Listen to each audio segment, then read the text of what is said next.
My name is Josephine. I just turned 58 last month, and I never imagined I would be telling this story. For decades, I poured everything into raising my daughter Amanda as a single mom in Portland. We were inseparable once. Now I sit here wondering where it all went wrong. The wedding invitation I never received still burns in my memory. What Amanda never knew was how much I had already invested in her special day. If you're watching this from a place where family drama hits close to home, I'd love to hear where you're from in the comments. And if this story resonates with you, please subscribe to join our community of real-life storytellers. Life as a single mother was never the path I imagined for myself. When Amanda was just 5 years old, my husband Mark decided family life was too constraining for his ambitions. He packed his bags one Tuesday morning and left us with little more than a brief note and barely enough money to cover that month's rent. I still remember Amanda standing in the doorway of our small apartment, clutching her stuffed rabbit, asking when Daddy was coming home. That question haunted me for years. With no choice but to provide for us both, I threw myself into working 2 jobs. During weekdays, I served as a school counselor at Lincoln Elementary, helping children navigate their emotions and challenges. Weekends found me waiting tables at Marino's, a family restaurant downtown, where the tips helped cover our growing bills. Sleep became a luxury I rarely afforded myself. The sacrifices piled up quietly. My dream of pursuing a doctorate in psychology gathered dust. Vacations became simple day trips to the nearby lake rather than the European adventures I had once planned. When Amanda needed braces, I sold my grandmother's silver tea set, the only family heirloom I possessed. But I never complained, not once. This was what motherhood meant to me, giving everything so my child could have opportunities. Amanda was a bright, creative child with sparkling blue eyes that lit up whenever she discovered something new. She had an incredible talent for art, covering our refrigerator with colorful drawings that I proudly displayed. But even early on, I noticed a streak of entitlement developing. When other children received new toys, Amanda would come home demanding the same, unable to understand our financial limitations. During her elementary and middle school years, we maintained a close bond, despite my hectic work schedule. Sunday mornings were sacred, reserved for baking chocolate chip cookies together in our tiny kitchen. I would help with her homework each evening, no matter how exhausted I felt. We developed little traditions that kept us connected, like our Friday night movie marathons with homemade popcorn or our secret handshake that always ended with an Eskimo kiss. The change began subtly during high school. Amanda started pulling away, as teenagers often do. But this felt different from normal adolescent independence. She became increasingly conscious of our financial status, especially after befriending girls from wealthier families. The first time she expressed embarrassment about our apartment, declining to invite friends over because it was too small, I felt a sharp pain in my chest that I tried to ignore. When college acceptance letters arrived, Amanda received an offer from Westmore University, a prestigious private institution with an equally prestigious tuition. Despite my financial advisor warning against it, I took out substantial loans to fund her education. I convinced myself this investment would secure her future, even as it jeopardized my retirement plans. The pride in her eyes when we toured the campus made it seem worthwhile. During those college years, Amanda's transformation accelerated. Her calls home became less frequent, often centered around requests for additional money for textbooks, spring break trips, or new clothes for social events. Her growing obsession with social status became apparent through her social media posts, always featuring gatherings at expensive restaurants or weekend trips with her wealthy friends. I told myself this was just a phase, that my grounded daughter was still in there somewhere. Amanda met Robert during her senior year at a charity gala I could not afford to attend. He came from old money, his family name associated with banking and real estate development throughout the Northeast. When she brought him home during Christmas break, I tried my hardest to make our modest home welcoming. I prepared a special dinner using recipes passed down from my mother. My first impression of Robert was complicated. He was undeniably polite, addressing me as Ms. Whitaker and bringing an expensive bottle of wine as a gift. But beneath the politeness lay subtle condescension, like when he expressed surprise that I was familiar with the vineyard that produced the wine, or when he unnecessarily explained simple financial concepts during dinner conversation. Meeting his parents several months later was an exercise in humility. The Claytons owned a waterfront mansion that made my home look like a storage closet by comparison.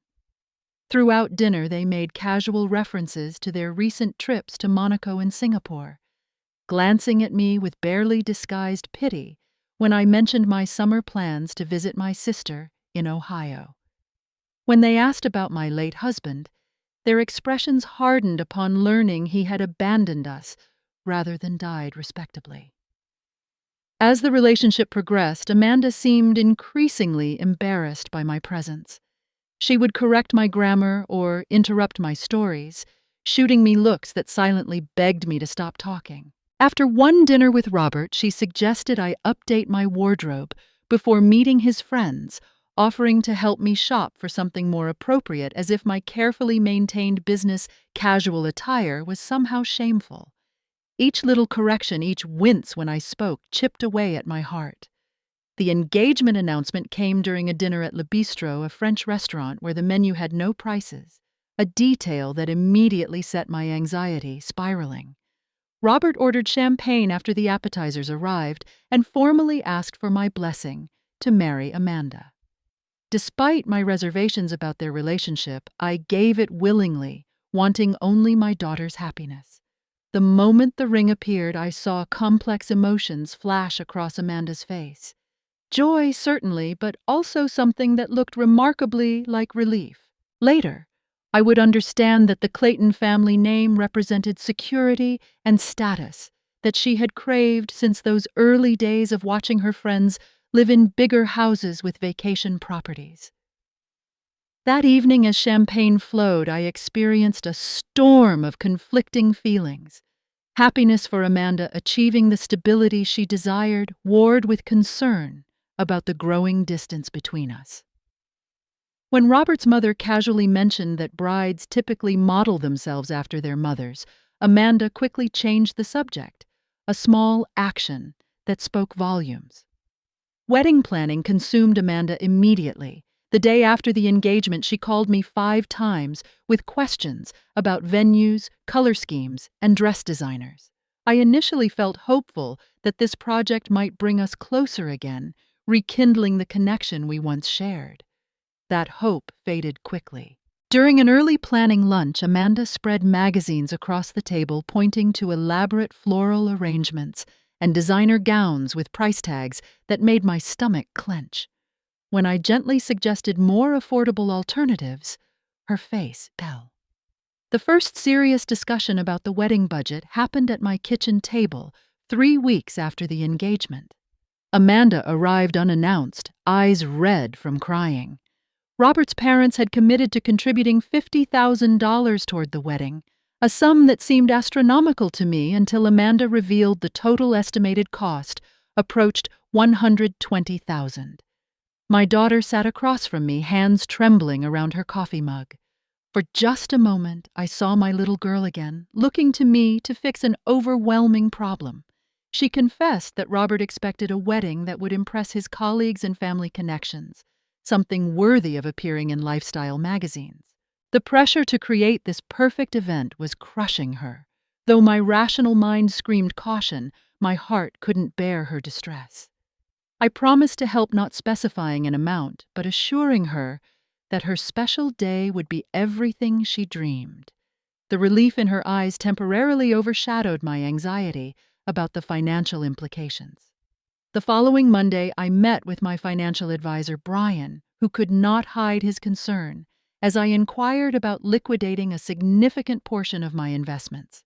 He reminded me that at 58, my retirement savings were already below recommended levels. Taking out tens of thousands would jeopardize my future security. When he asked if Amanda and Robert could contribute more themselves, I defended them, explaining that young couples needed to save for their future.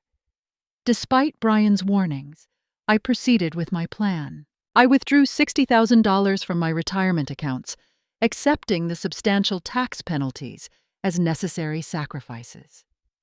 This money, combined with additional savings I had set aside for emergencies, gave me nearly $80,000 to contribute toward the wedding. Rather than simply handing the money to Amanda, I decided to surprise her by directly securing the aspects of the wedding that seemed most important to her. Based on the venue brochures she had left at my house and her constant mentions of specific vendors, I began making discreet inquiries. The Rosemont Estate, a historic mansion with manicured gardens overlooking the river, topped her venue wish list, but had initially been dismissed as beyond their budget. Working directly with the event's manager, I paid the $15,000 deposit, securing the date in September that Amanda had circled in her planning calendar. The photographer Amanda had been following on Instagram for years, charged $8,000 for a premium wedding package. I paid his booking fee in full. Similarly, I secured the services of Blooming Visions, a florist, known for creating arrangements for celebrity events, with a substantial deposit. Each payment brought me a quiet joy imagining Amanda's face when she discovered these obstacles had been mysteriously removed. I pictured us growing closer through the planning process, perhaps even rebuilding some of the connection we had lost. In retrospect, I realize how naive these hopes were. During early planning sessions, we did share some meaningful moments. Amanda showed flashes of her younger self, excitedly describing her vision for the ceremony or laughing about childhood memories she wanted to incorporate. One afternoon, while discussing possible songs for the reception, we ended up dancing around my living room to the same music we used to enjoy during her middle school years. For a few precious hours, the barriers between us seemed to dissolve. Those moments became increasingly rare as planning intensified. Still, I held on to hope that my generosity would eventually strengthen our bond, that Amanda would recognize the depth of my love expressed through these financial sacrifices. I continued making payments to vendors, keeping detailed records in a folder hidden in my desk drawer, waiting for the perfect moment to reveal my surprise. The first sign of trouble appeared about 4 months before the wedding date. Amanda hired Stephanie, a wedding planner, whose clients included local celebrities and business elites. From our first meeting, Stephanie treated me as an afterthought rather than the mother of the bride, directing all important questions to Amanda while barely acknowledging my presence.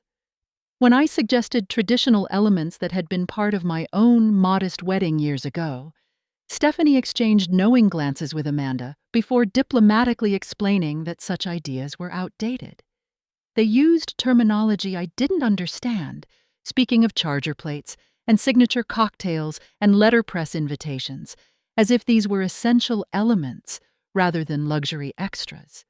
The exclusion from key decisions happened so gradually, I barely noticed at first. Amanda scheduled the dress shopping appointment when I was committed to a work conference, sending me photos afterward of the gown she had chosen. The menu tasting coincided with my dental surgery, making it impossible for me to attend. When I expressed disappointment about missing these milestones, Amanda assured me it was just bad timing, but the pattern became too consistent to ignore. Robert's circle of friends quickly dominated Amanda's social calendar. These young professionals from privileged backgrounds hosted engagement parties at members-only clubs where I felt painfully out of place. During one such gathering at the Westbrook Country Club, I overheard Amanda describing me to a curious guest as very traditional, her tone suggesting this was not a compliment. When I approached, the conversation abruptly shifted. Another dinner with Robert's parents became a turning point in my understanding of the situation. Evelyn Clayton, after several glasses of wine, began reminiscing about family weddings spanning generations. When I attempted to contribute a story about my own mother's wedding during the 1960s, she cut me off with a wave of her hand. "My dear," she said, "country weddings are charming in their simplicity, but the Clayton family has certain traditions that require a more sophisticated approach." Amanda, rather than defending her maternal heritage, laughed nervously and quickly agreed. I noticed how she had begun mirroring Evelyn's mannerisms and speech patterns, as if practicing for her new role in this family. My attempts to maintain connection faced consistent rejection. I would call with questions about the wedding or offers to help with addressing invitations, only to be told that everything was under control. Amanda developed a pattern of communication that revolved around her needs, calling excitedly when she wanted to vent about wedding stress, but becoming suddenly busy when I suggested meeting for lunch just to catch up. The most hurtful incidents involved Amanda's increasingly open embarrassment about my appearance. While shopping for a mother of the bride dress, she vetoed every option I felt comfortable in steering me toward styles that felt foreign to my personality, but aligned with Evelyn's aesthetic. When I selected a lovely blue dress that suited my figure and budget, Amanda frowned. "Mom," she said, examining the label, "this is off the rack. Can't you find something a bit more special for my wedding?" The implication that my presence alone wasn't special enough cut deeply. Nevertheless, I continued making payments to vendors now approaching $50,000 in total. Each time I signed a check or transferred funds, I told myself this tangible expression of love would eventually be recognized and appreciated. Each time I felt the quiet hope dimming. The lunch invitation came unexpectedly. Amanda suggested meeting at Hartley's, an upscale bistro downtown that she knew was beyond my usual budget. I spent extra time preparing that morning, selecting my newest outfit and styling my hair carefully, hoping to avoid any looks of disappointment from my daughter. Amanda was already seated when I arrived, nervously turning her water glass in circles. She stood to hug me, a brief perfunctory embrace before quickly returning to her seat. After ordering, she spent several minutes discussing trivial wedding details, her voice pitched higher than normal. Finally, after our salads arrived, she set down her fork and took a deep breath. "Mom, Robert and I have been talking about the ceremony," she began, not quite meeting my eyes. "We've decided to keep it really intimate." She continued, emphasizing the last word as if it held special significance. My heart began racing as I sensed what was coming. Still, nothing prepared me for her next statement. "The thing is, we don't think it makes sense for you to attend the actual ceremony," Amanda said, reaching for her water. "The venue space is limited, and Robert's family has so many important connections that need to be there." The bistro noise faded to a distant hum as I processed her words. Not welcome at my only daughter's wedding ceremony, the one I had secretly helped finance. "I don't understand," I managed to say, my voice sounding strange to my own ears.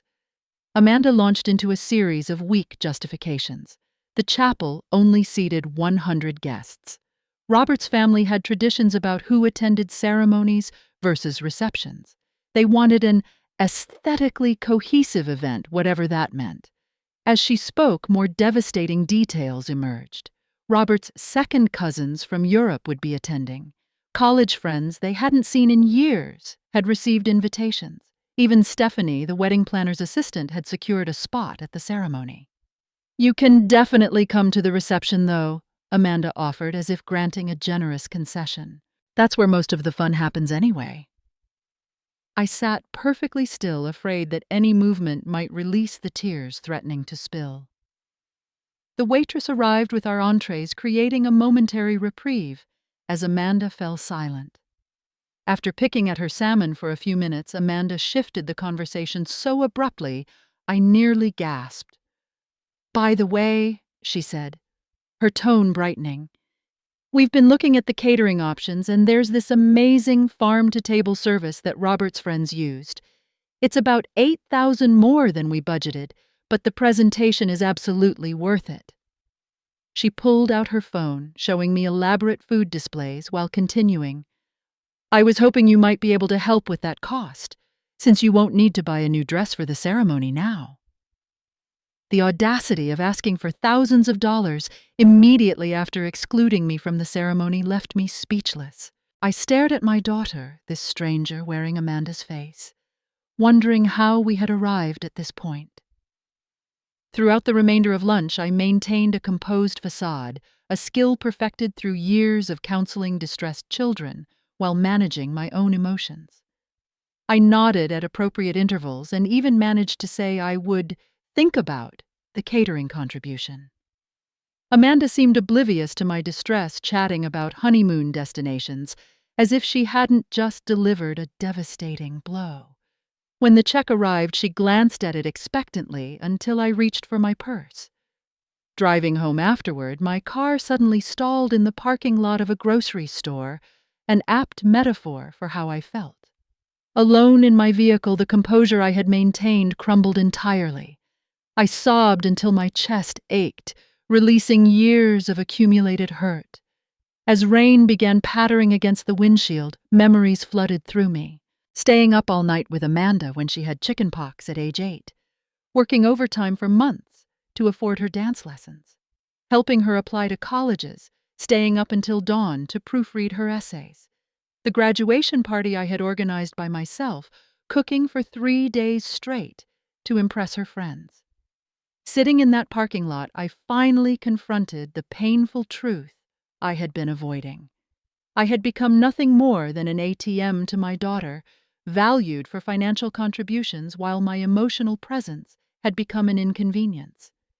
The wedding I had sacrificed my future security for would proceed without me witnessing my daughter's vows. For the first time in decades, I allowed myself to acknowledge the unhealthy pattern our relationship had developed. My endless giving had enabled Amanda's endless taking, creating an imbalance that had eroded what should have been our most precious connection. That evening, I moved through my small house like a ghost, touching photographs from happier times. On my bookshelf sat the macaroni picture frame Amanda had made in 2nd grade, containing a photo of us at the beach, our smiles unguarded and genuine. When had that authentic connection disappeared?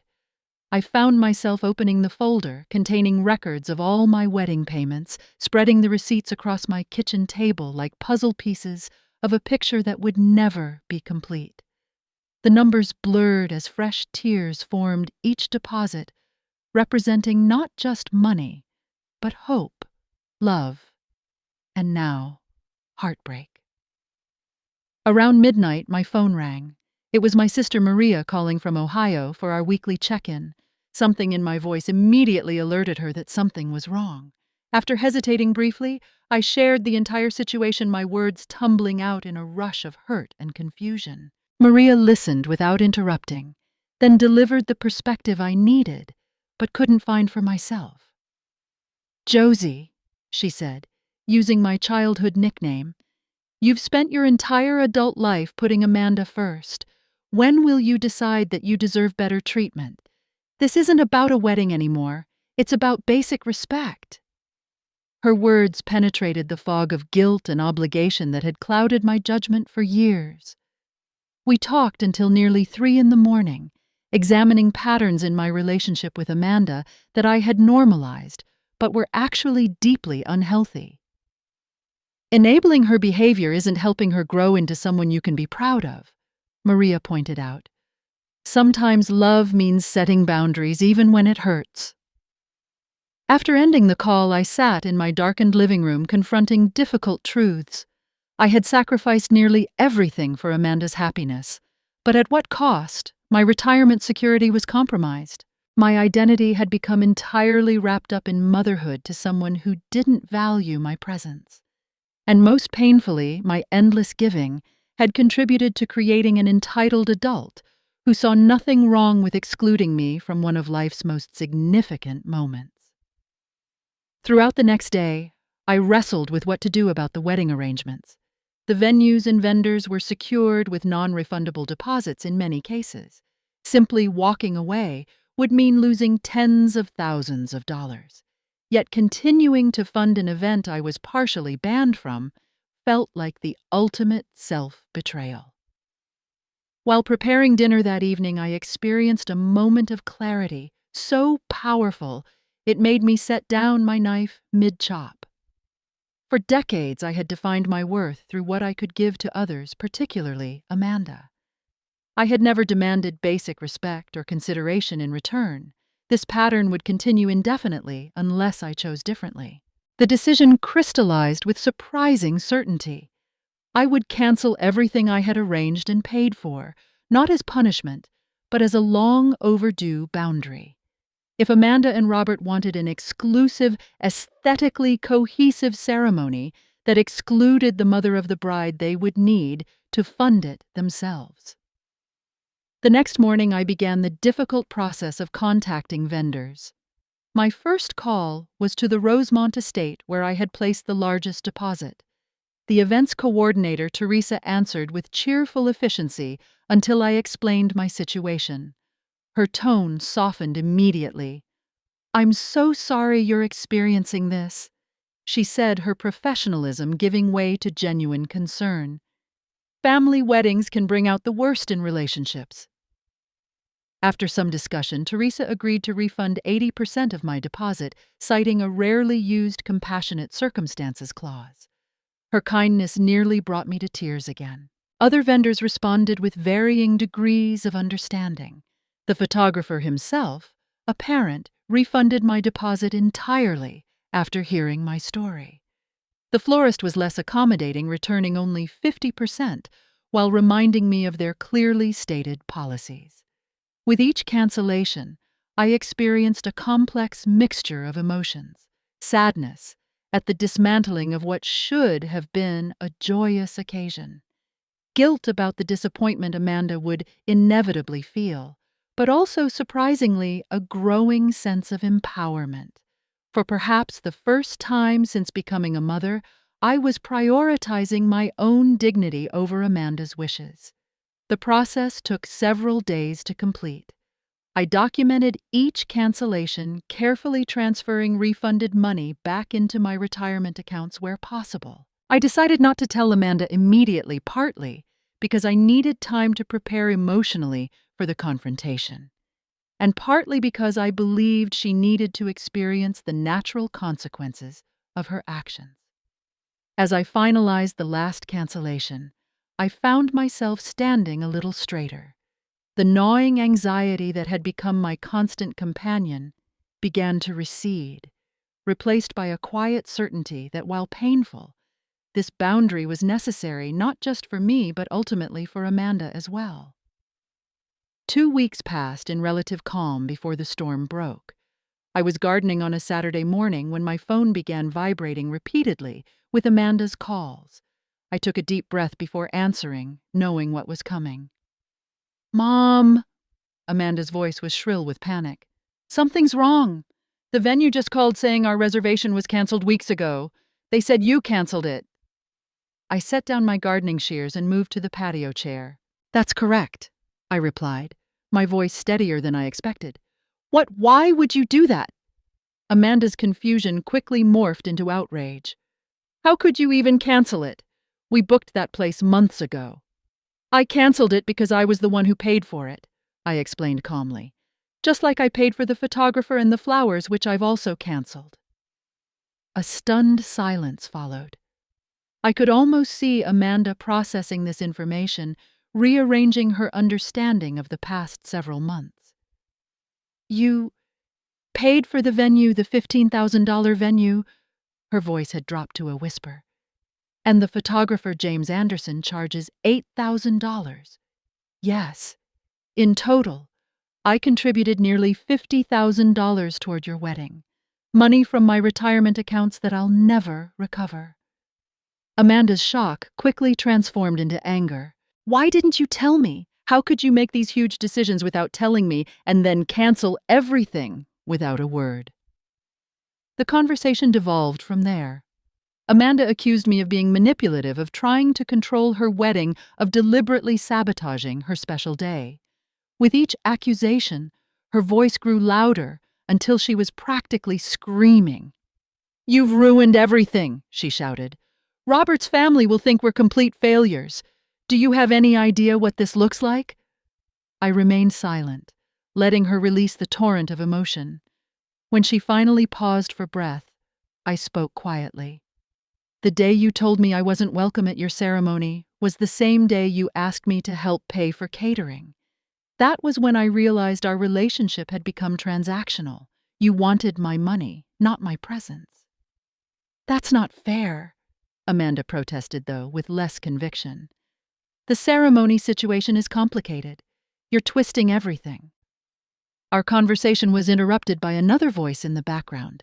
Robert had apparently been listening and now took the phone. "Ms. Whitaker." He began, his tone condescending. "I understand you're upset, but this reaction is completely disproportionate. If you had concerns, there were more constructive ways to address them." "Robert," I replied evenly, "when you and Amanda decided I wasn't important enough to witness your vows, you also decided I wasn't important enough to fund the event. That seems perfectly proportionate to me." The next hour brought a three-way call with Robert's parents joining the fray. Evelyn Clayton initially berated me for my vindictive behavior until I calmly detailed exactly how much I had contributed financially while being gradually excluded from the planning process. $50,000. William Clayton interrupted his businessman's interest, piqued by the substantial figure. "From your retirement accounts." His tone changed notably after that revelation, moving from accusatory to calculating as he realized the financial implications of my withdrawal. The conversation shifted to damage control with discussions of postponing versus downsizing the wedding. Throughout this chaotic discussion, Amanda alternated between tearful pleas and cold accusations. "I'll never forgive you for this," she declared at one point.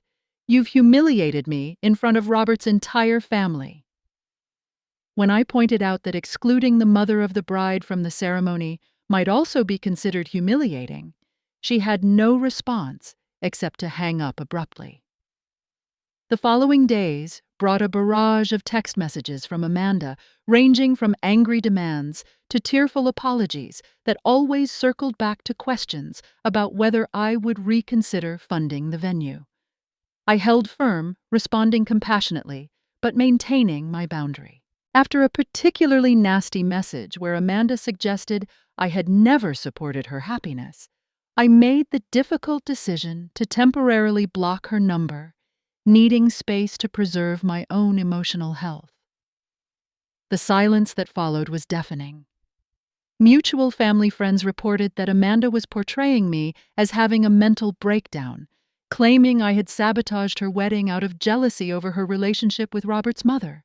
These rumors were painful, but I resisted the urge to defend myself, recognizing that engaging would only prolong the drama. Maria visited for a weekend during this difficult period, bringing practical support and unwavering validation. Together, we sorted through old photo albums, reminiscing about the sweet, thoughtful child Amanda had once been. "People can change," Maria reminded me as we looked at pictures. "Sometimes they need to hit bottom before they recognize what they've lost." Those weeks taught me about sitting with discomfort without trying to fix everything. For decades, I had jumped to solve Amanda's every problem, shielding her from consequences. Learning to hold my ground despite being cast as the villain was excruciating but necessary growth. 3 months of silence stretched between us like a vast desert. I focused on rebuilding my life, joining a gardening club and volunteering at the local library. I started therapy, working through years of patterns that had contributed to my unhealthy relationship with Amanda. The text message arrived on a Tuesday evening. "Can we talk coffee at Riverside Cafe tomorrow at 10? I approached our meeting with cautious hope, tempered by the determination to maintain healthy boundaries. Amanda was already seated when I arrived, looking tired but composed. The entitled princess who had demanded an extravagant wedding had been replaced by someone more subdued. "Thank you for coming," she began awkwardly after I sat down. "I wasn't sure you would." "I'll always show up for a conversation," I replied. That was never the issue. We sat in uncomfortable silence for several minutes, both unsure how to bridge the chasm between us. Finally, Amanda spoke. "We postponed the wedding," she said, turning her coffee mug in circles. "Actually scaled it back completely. We're doing a small ceremony at Robert's parents' lake house next spring." I nodded, waiting for her to continue rather than rushing to fill the silence as I might have done in the past. "I'm still angry about what you did," she admitted.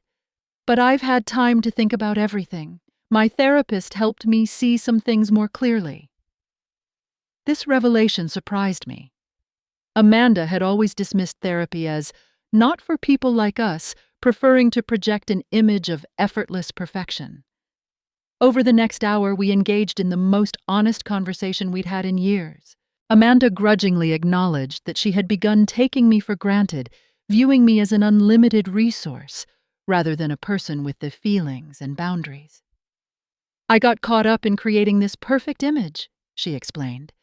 "Robert's family has such high expectations, and I wanted so badly to belong in their world."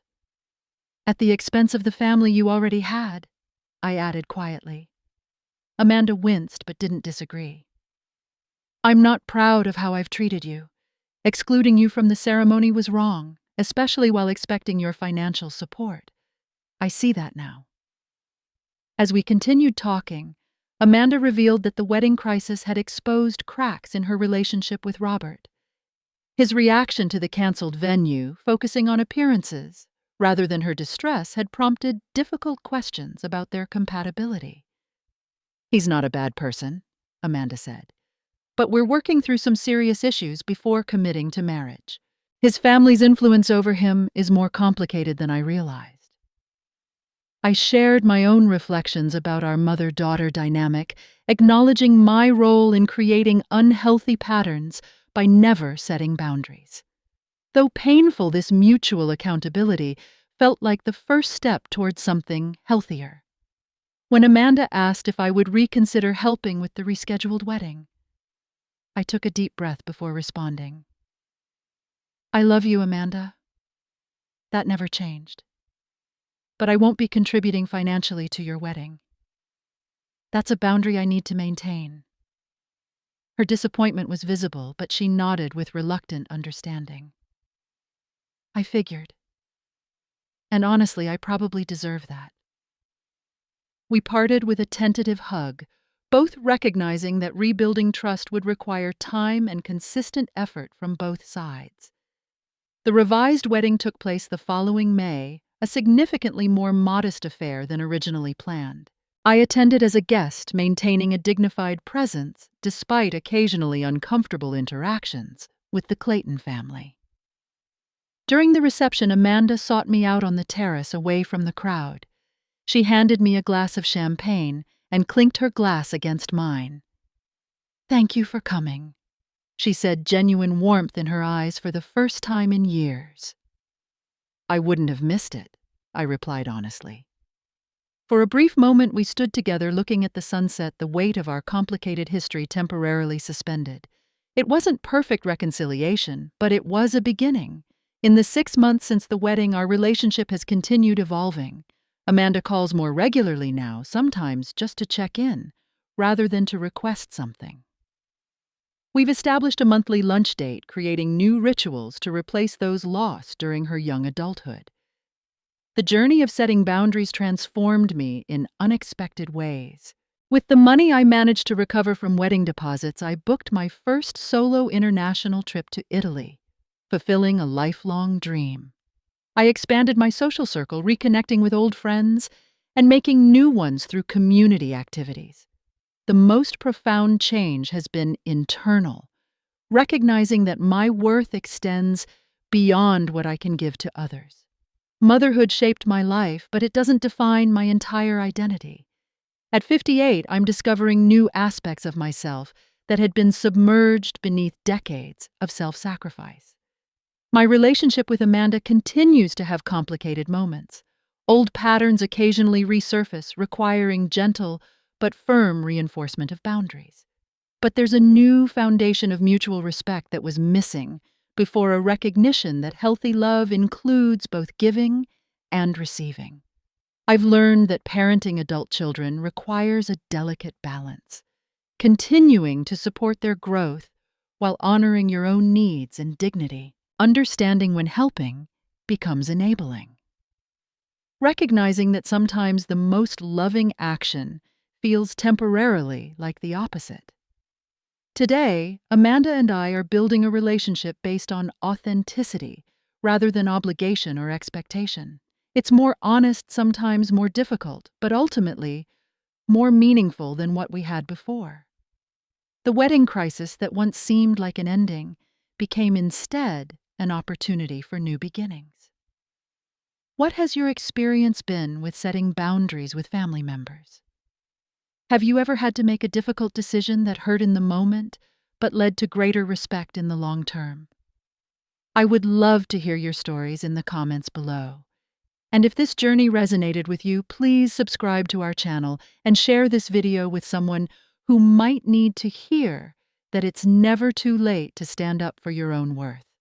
Thank you for listening to my story, and remember, true love includes respect, not just sacrifice.